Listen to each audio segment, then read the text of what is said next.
Hi, my name is Michael Hill, part owner of the Acoma Dog Products, and what I want to show you today is how to mount either the heat and breeze or the Hound heater inside an Igloo doghouse. Now what you'll notice about this house is it is quite small, and I chose that for a reason, to show that it can be mounted in just about any size house.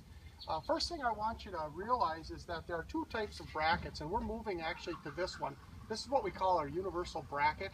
And the reason we went to this is it can be used for the Hound heater or the heat and breeze.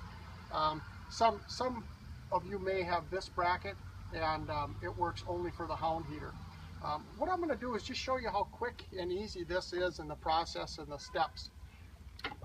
First of all Igloo style houses, the bottom is detachable, so I've already taken that off.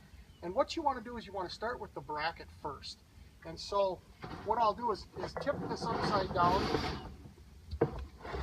and what I want to do is the bracket sits in the house like this, with the big end towards the wall.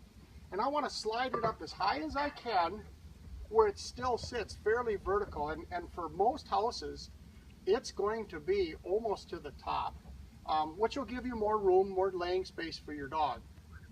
So if my photographer wants to come up a little closer, what I'm going to do is I'm going to slide this up, and then I'm going to mark just one hole. And what I've done, just for brevity, is I've already pre-drilled these, and I like to use a 3/16 to 1/4 inch bit, so I have plenty of room for the nuts and bolts that are attached, or that come with your order.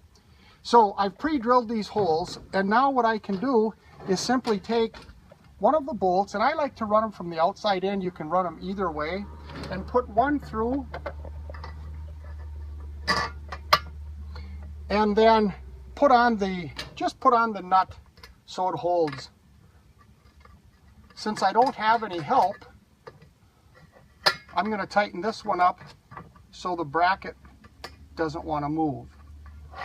The next thing I'm going to do is slide this up and mark another hole and drill that one. Then I will attach another bolt, and then I can finish drilling my 4 holes. And the 4 holes are going to be the outside ones on the bottom and the outside ones on the top. After that's done, I'm going to take the bracket out, I'm going to attach it to the Hound heater, and reassemble everything and put it back in. It's just that easy. The one thing that I didn't mention is I need to drill a hole for the cord. And the cord is about 1 1/4 inch, 1 3/8. Depending on how tight and how much you want to work that cord through will depend on the size hole that you need. One thing to make sure that you do is, when you are completely done, is use a good silicone caulk, so there's no chance of any water leaking in. And I would put this on the end of each nut and bolt, and I would also put it around the hole that you've created for the cord.